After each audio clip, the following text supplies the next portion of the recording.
Ce soir, je viens devant vous très frustré, très heureux d'être là, bien sûr, hein, mais très frustré parce que je ne pourrai pas tout aborder, évidemment. Donc, sachez d'ores et déjà que je n'aborderai pas la dimension de l'interaction entre le jeune, l'élève en situation de surpoids et d'obésité et les autres, alors que c'est quelque chose qui pèse beaucoup sur cette population. Hein. J'aborderai plus spécifiquement l'élève lui-même, hein, avec ses capacités pour agir et avec une dimension principalement psychophysiologique. La présentation de ce soir s'appuie sur l'un des chapitres coécrits avec David Thivel, qui figure dans le dossier EPS numéro 85, présenté ici. La présentation que je vais faire va être tout à fait simple. On va voir de quoi on parle lorsqu'on parle de surpoids et d'obésité, avec quelques notions clés. Ensuite, que sait-on, que nous dit la science, que nous disent les études, et je m'appuierai plus particulièrement sur les études que nous avons menées dans le cadre de nos recherches à Marseille. Ensuite, je développerai 4 idées principales en termes de perspectives professionnelles. Je ne ferai que les aborder. Il va me manquer quelques illustrations. Je n'aurai pas le temps d'illustrer vraiment et on conclura. Alors, tout de suite, là, en venant ici, je suis très heureux d'être dans ce restaurant magnifique. Et il m'est venu une idée de forme de pratique. Si on fait Abbesse, place du Tertre, avec des jeunes en surpoids et situation d'obésité, je pense qu'on résoudra rapidement le problème de la dépense énergétique. Donc pendant que vous séchez de votre transpiration une montée de marche, on va commencer avec l'obésité. Alors l'obésité, le surpoids et l'obésité, c'est d'abord une épidémie mondiale. L'OMS déclare l'obésité, plus particulièrement, comme une épidémie mondiale. Donc la vision que l'on a du jeune obèse, de l'élève obèse, c'est souvent une vision pathologique. Nous, on aura une vision plus scolaire, donc on envisagera l'élève en situation de surpoids ou d'obésité comme un élève comme les autres, simplement avec peut-être des besoins éducatifs particuliers. Le surpoids, comme l'obésité, ont des effets sur la santé, des effets immédiats et des effets différés. Des effets immédiats parce qu'il y a une action métabolique avec déjà chez des jeunes de 12, 13, 14 ans des insulino-résistances qui sont des situations qui préviennent, en fait, qui sont juste avant la situation de diabète. On a également, et d'ailleurs la presse en a parlé récemment, des survenues de diabète de plus en plus tôt, qui sont directement liés en fait à la masse grasse et donc à la situation de surpoids d'obésité qui elle-même est liée à une inactivité et à une malnutrition, une mauvaise nutrition, j'y reviendrai. Donc un effet sur la santé, la problématique santé se pose.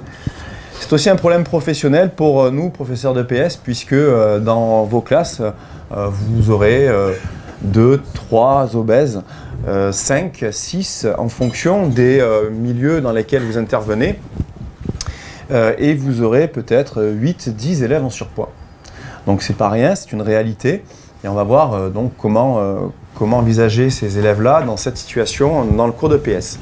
Et ensuite j'ai utilisé le terme d'évidence ignorée parce que tout ceci est évident mais c'est banalisé.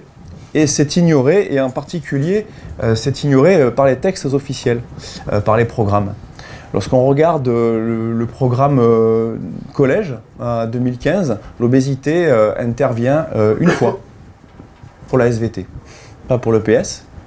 Lorsqu'on regarde le lycée, donc le programme lycée encore en vigueur, 2010, l'obésité intervient une fois pour désigner des élèves à besoins éducatifs particuliers. Et puis c'est à peine survolé, et donc ça me paraît très insuffisant lorsque l'OMS déclare cette épidémie d'obésité mondiale. Évoquer l'élève en surpoids ou en situation d'obésité, avant de les définir plus précisément, c'est forcément évoquer le désengagement. Le dossier que nous avons écrit est sur cette problématique. On évoque des décrochages sportifs, des engagements d'activité physique en général et des engagements de l'EPS. Donc on a affaire là forcément à des décrocheurs d'activité physique. On va le voir, le surpoids, l'obésité interviennent souvent dans des comportements sédentaires réguliers et d'inactivité. Donc on a un élève sédentaire, mais qui est un élève sédentaire finalement ordinaire.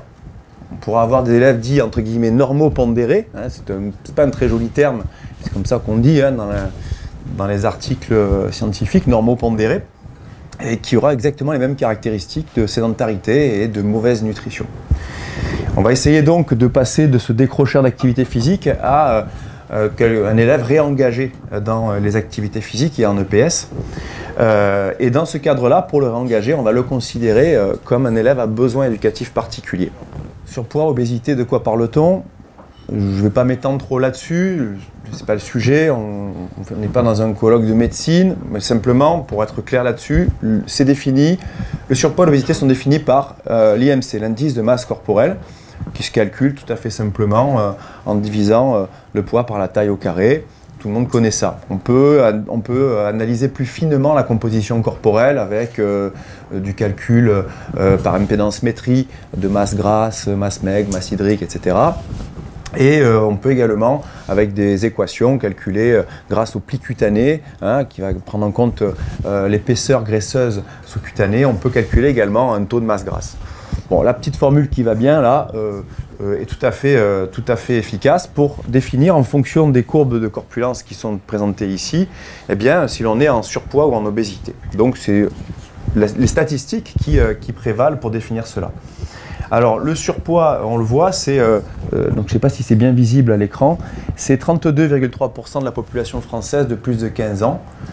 32, donc ça fait un tiers des Français sont en surpoids pour les plus de 15 ans. L'obésité va toucher 15% et est répartie en fonction de 3 grades, donc plus de 30 kg par mètre carré corporel, donc d'IMC, on est déclaré obèse, et plus on va vers des IMC importants, et plus on est dans un grade élevé d'obésité. Alors cette obésité, on voit, elle ne cesse de progresser. On a une courbe ici qui vous présente la progression de la prévalence de l'obésité pour la population générale depuis 1997 à 2012. Elle touche les hommes et les femmes, un peu plus, un petit peu plus les femmes à peine. Alors les causes, on va y revenir, mais seulement 25% des cas d'obésité, vous le voyez avec le petit camembert là, sont des causes génétiques directes. Donc l'obésité, a priori, est avant tout une conséquence environnementale, d'un comportement et d'un environnement. Et l'obésité chez l'enfant et l'adolescent, c'est un ensemble, le surpoids et l'obésité, pardon, c'est un ensemble de perturbations, on le voit ici, et j'ai retenu, parce qu'il faut que j'aille vite, des dimensions psychosociales, c'est-à-dire que le surpoids, l'obésité, ça va toucher l'apparence physique, l'apparence corporelle, c'est l'image que l'on donne à voir aux autres, et nécessairement, cette image, c'est un effet psychosocial, va se trouver dégradée. Et on va avoir chez les jeunes, en particulier les jeunes obèses et en particulier les filles, eh bien on va avoir des troubles de l'estime de soi et du soi physique perçu, c'est-à-dire l'ensemble des capacités physiques, force, endurance, etc., que l'on perçoit de soi. Ensuite, il y a des causes pulmonaires. On va voir apparaître de l'asthme et également des dyspnées, c'est-à-dire des perturbations du patron ventilatoire à l'effort. C'est à prendre en compte, bien entendu, dans nos leçons de PS. On va avoir des perturbations endocrines, je l'ai dit tout à l'heure, avec des perturbations du profil lipidique et la survenue d'un diabète de plus en plus précoce. Et enfin, des troubles musculo-squelettiques ou ostéo-articulaires qui créent des douleurs. Des douleurs qui peuvent être très élevées. Et sur le petit schéma que je vous présente là, ne figurent pas les inconforts liés au frottement. Les frottements liés au volume corporel, c'est tout bête, mais lorsque vos cuisses se touchent et que vous devez marcher ou courir, ça frotte, ça brûle, et c'est extrêmement douloureux. Mais votre élève obèse ne vous le dira jamais. Il va arrêter l'effort parce que l'inconfort sera tel qu'il ne pourra pas le poursuivre. Alors, surpoids, obésité. Le surpoids, c'est 3,5% des enfants et l'obésité, c'est 4,5%. Donc, ça vous donne un ordre d'idée. L'élève en surpoids peut être considéré comme un élève comme les autres, mais les conséquences sur la santé, et en particulier à long terme, sont non négligeables. Donc, si on veut agir ici, maintenant, pour plus tard et ailleurs, il faut prendre en compte cet élève en surpoids dans son devenir, dans son parcours de vie. Donc, l'action, peut-être, que l'on aura sur lui sera effectivement décalée dans le temps. Quant à l'élève obèse, alors là, on a un ensemble de facteurs qui viennent contrecarrer son engagement dans les activités physiques. Alors, quels sont ces facteurs? D'abord, il y a des barrières à l'effort. On l'a vu tout à l'heure, des inconforts, des douleurs qui peuvent être métaboliques ou purement physiques. Et, on a dénombré pas moins de 35 barrières à la pratique de l'activité physique, qu'elle soit psychologique ou physiologique. Un syndrome métabolique qui peut être associé de plus en plus précocement. Alors le syndrome métabolique, c'est tout ce qui va être directement lié au surpoids et en particulier à l'obésité, c'est-à-dire au poids et à la masse grasse. Donc l'hypertension artérielle, l'insulinorésistance, le diabète de type 2, le cholestérol total et en particulier le mauvais, qui vont créer à terme des maladies cardiovasculaires et des cancers. Cette obésité, elle touche principalement, c'est le schéma du milieu, des couches sociales qui sont défavorisées. Plus la CSP, la catégorie socio-professionnelle, est pauvre, et plus on va trouver un taux d'obésité élevé. Et enfin, donc c'est un adulte sur 8 et un enfant sur 5 en France pour l'heure. On voit que la progression de cette prévalence a tendance à se stabiliser. Ce n'est pas pour autant que ça ne se poursuit pas. Donc on est moins dans une augmentation exponentielle, mais cette prévalence de l'obésité se poursuit. Alors les causes sont principalement environnementales. Le premier problème, c'est celle de la balance énergétique. Vous le savez tous, je ne vais pas m'étendre trop là-dessus. Il y a un déséquilibre entre ce que l'on absorbe comme énergie et ce que l'on dépense. La première dépense énergétique est celle liée au métabolisme de base, celui qui nous permet de vivre en étant assis, là, et également à la dépense énergétique liée à l'activité physique, bien sûr. Et donc ces apports caloriques liés à l'alimentation sont trop importants, ne sont pas dépensés et vont être stockés. Point particulier du surpoids déjà et de l'obésité, c'est le stockage dans les adipocytes. Et on va générer en fait des adipocytes qui ne disparaîtront jamais. Donc les adipocytes sont les cellules dans lesquelles le gras vont se stocker. On en a tous, hein, mais on en a un certain nombre de manière innée. Et lorsqu'on va stocker ce gras dans ces cellules et qu'il n'y aura plus de place, je fais simple, hein, on va en créer des cellules qui ne disparaîtront plus. C'est comme des enveloppes vides. Donc on pourra perdre du poids, mais ces cellules existantes, elles vont avoir tendance à se remplir très rapidement. C'est la raison pour laquelle, lorsqu'on a affaire à quelqu'un qui a eu une obésité dans sa vie, on a tendance à dire que obèse un jour, obèse toujours. Parce que ces adipocytes sont présentes et ne demandent qu'à absorber du gras et à recréer le problème. D'autre part, on a parlé des causes environnementales simples, liées à l'activité physique. L'obésité et le surpoids et l'obésité sont un problème de cercle vicieux.